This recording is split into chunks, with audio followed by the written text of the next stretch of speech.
In 1932, Australia found itself in an unexpected struggle against a formidable opponent, the emu.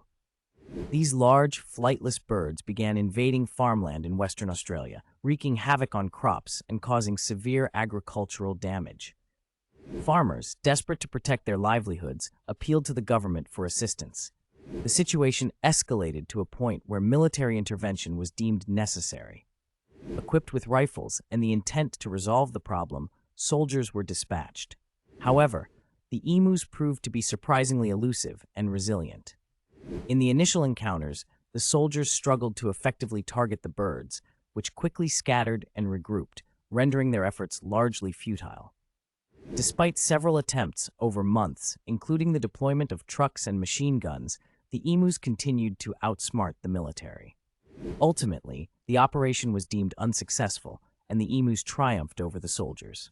This bizarre event, now referred to as the Great Emu War, highlights the challenges of wildlife management and the unexpected consequences of human intervention in nature.